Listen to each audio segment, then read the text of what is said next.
Welcome back to Life with the Spectrum. I'm your host, Gina Cavalli, and it's important to know where you live, right? Sometimes I feel like I'm living life in hyperspeed and like I know I need that, but I don't know where to get it, or I forget about this resource because I'm too busy doing that.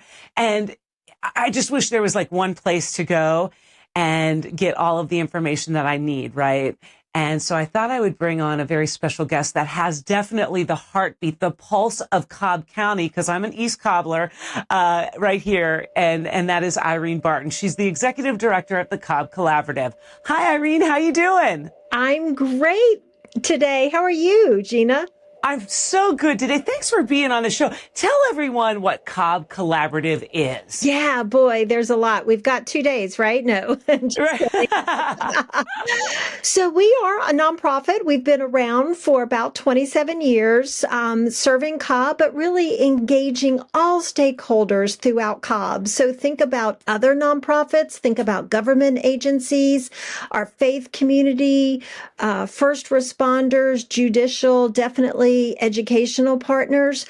And bringing them together to address critical issues that our residents are facing. Now, there's a lot, right, that people are facing. We focus and kind of coalesce our stakeholders around three main areas, and that's mental health. That's such a big one right now. It's on top of everybody's mind. Exactly. Third grade reading proficiency, which might be like, what? How is that connected? But so much of the reading brain is built in the first 3 years of life. And what is that dependent upon? Parents and caregivers' mental health, right? Mental well-being. Right. If they're able to spend time and engage, do they know how? All of that with their young children. And then also civic engagement. And I know, again, that sounds a little bit different, but research tells us that communities with a high level of civic engagement, yes, that includes voting, but it's also, do you know your neighbors? Do you know the administration team at your child's school? Do you belong to something? Maybe it's a faith community. Maybe it's your homeowners association. Volunteering, exactly. Communities like that with higher levels of civic engagement have overall more positive outcomes for their residents. Better public health, better employment, better graduation rate. And when you think about it, Gina, that really makes sense, right? If you feel connected to someone, like you want to give a little bit more, right? Because it's not just you living on an island, it's all your peeps living on an island together. So we kind of like get all of our ducks it's kind of like keeping frogs in a wheelbarrow sometimes. We're trying to keep everybody moving forward. Well, let's go back to the mental health. Yeah. One of the big blocks there. And as I said, so many people are very concerned not only about their mental health, but their children's mental health, yes, our pets' mental health. I mean, it ranges the gamut. But what I like what the Cobb Collaborative does is you break it down and you simplify these toolkits. One for special people with disabilities. Yeah. One special for the LGBTQIA plus community. Yeah. What made the Cobb Collaborative say, you know what? It can be different. People with special needs need different types of mental health. People who are struggling with identity need different kinds of mental health. How did you guys come up with that? Because I just dig it. Well, thank you for that. And I'm so glad that you've had the opportunity to check out those things. It's really, I think, being reflective of our community. Not everybody lives with two bio parents and grew up in a sort of leave it to Beaver or father knows best for you Gen Xers and boomers out there that remember this. And so, understanding that different people have different life experiences, that there are things that we need to face and reconcile as community members, as people doing life with other people. And so it just made sense in response to the makeup of our community, which is very diverse, that we have resources And some of those resources are the same, right? The power of connection, the power of having people around you is a huge component of good mental health, but also some of the specialized things like the Trevor Hotline, which is a hotline for people who identify as LGBTQ plus to access when they are having, big emotions, big struggles. Yes, absolutely. And now to change gears to the literacy portion, yeah. Do you know the literacy rate in Cobb County, like where we sit maybe regionally compared to like on the national level? Yeah, so we have some good news and not so good news there. Okay. Bad news first. Give me the bad news first. Okay, the bad news is that Georgia as a whole, and specifically the metro area in Cobb County, we don't rank as high in national norms. There are other states and other school systems that are doing these things much better. Think Massachusetts, think other New England states, North Carolina, parts of Virginia. The good news, and that's due to all kinds of reasons, policy. COVID put a poo-poo on a lot of stuff too. Definitely. Learning loss was a real thing. The good news is that in Cobb, for both of our public school systems, so that's both Cobb County School District, which is the second largest school system in the state, as well as Marietta City Schools, the trends are improving. So we have, in terms of reading proficiency, between 45 and 49% of third graders reading on level, according to the most recent milestones, which is awesome, right, Gina? That is definitely a cause to celebrate. The trend line is in the right direction. But when you think about it, that's still a little over half of our children are not reading proficiently. And why we why we use that marker, it's so important. Children who are not reading proficiently by the end of third grade are 4 times more likely to not graduate from high school, which of course has all kinds of implications for employment prospects, their ability to access health care and other community-based resources. In our school system, 4th grade is when children start to switch from learning to read to reading to learn. So if you haven't been able to master that, yeah, think about reading science. I mean, think about solving math problems. You have to read to solve math, right? Think about absorbing social studies, historical lessons, all those things. So does the Cobb Collaborative then have resources on additional help for families that are looking for, I don't know, I'm thinking right off the top of my head, like tutors or where they can go to the library to get some additional help kind of thing? We sure do. On our website, we have a literacy resources page. So it has a lot of free and low cost things that families can access, and that's anywhere from birth all the way up through really elementary school. So much, Gina, to be honest, is built around connection and talking with your young child. Can't emphasize that enough. But yes, we do have those resources. We don't provide, say, tutoring, but we know who is doing that in the community, and we can connect families that are searching for those resources with the most appropriate resource for them. With me today, Irene Barton. She's the executive director at the Cobb Collaborative. When we get back, we're going to find the final piece all about civic engagement and how to get you and your family into that civic engagement right here at home. Stay with me.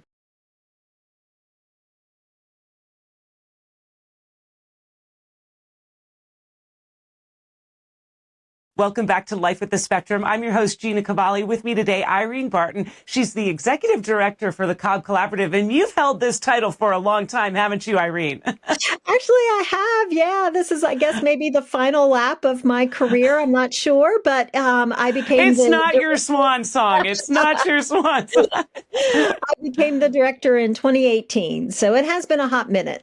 So with the civic engagement, Irene, so many families don't know where to start. In fact, I did a great show about a year ago on how to get families started volunteering because I think they really want to, but then they peter out because they're like, well, I really kind of want to hit all of these different places and volunteer my time with all of these different organizations. So how can people come kind of civically engaged through the Cobb Collaborative?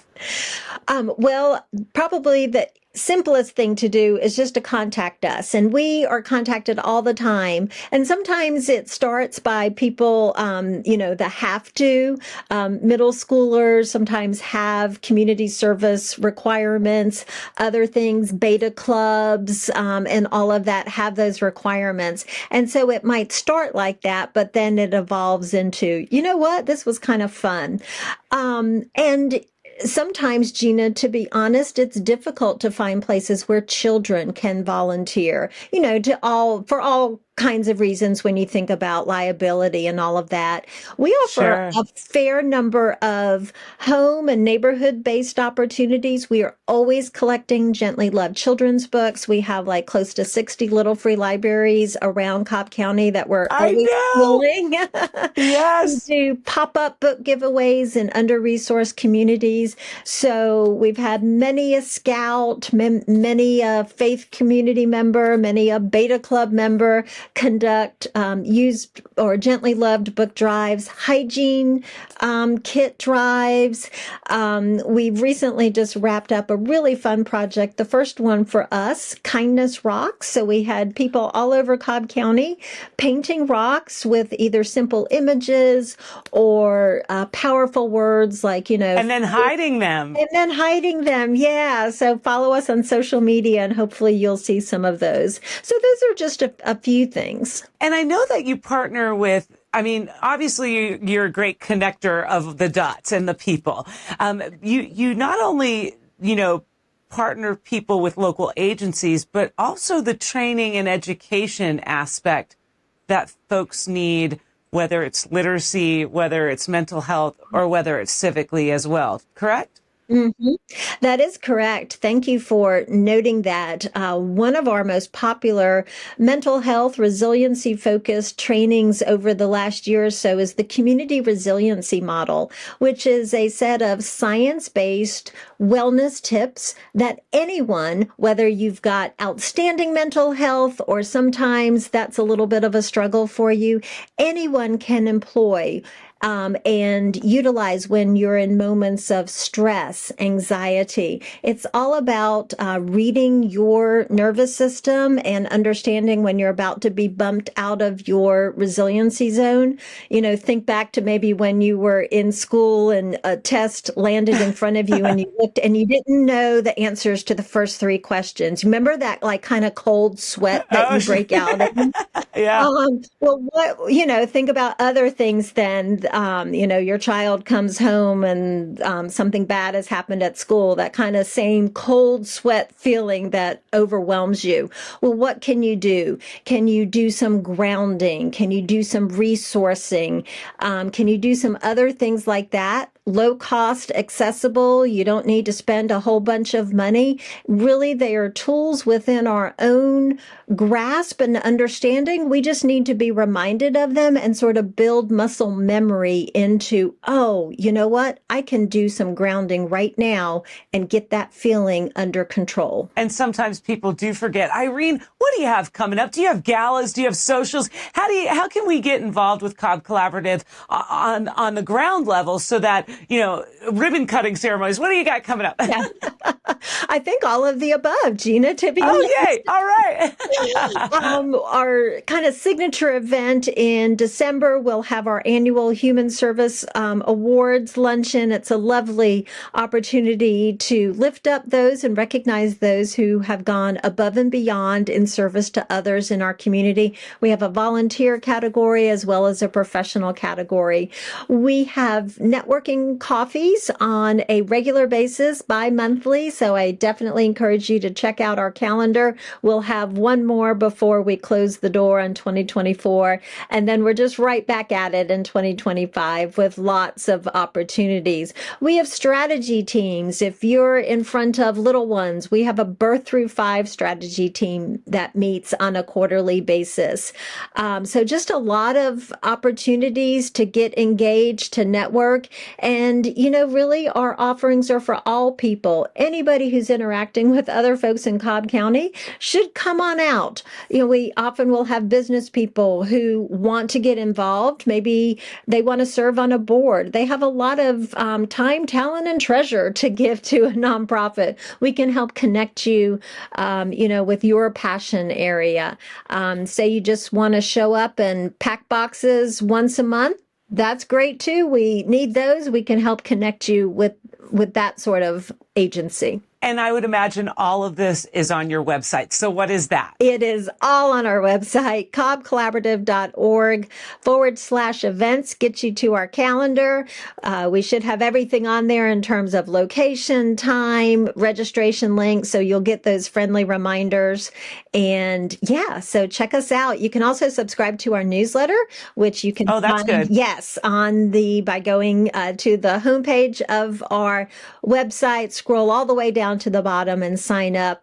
You'll receive our newsletter once, sometimes twice a month, with all of the upcoming activities and opportunities to be involved. Well, seeing how this week is all about Thanksgiving, I want to thank you, Irene, for all of your hard work, and thank you for being the ED over at Cobb Collaborative. Thanks for being on the show. Oh, it's a pleasure, Gina. Thank you so much.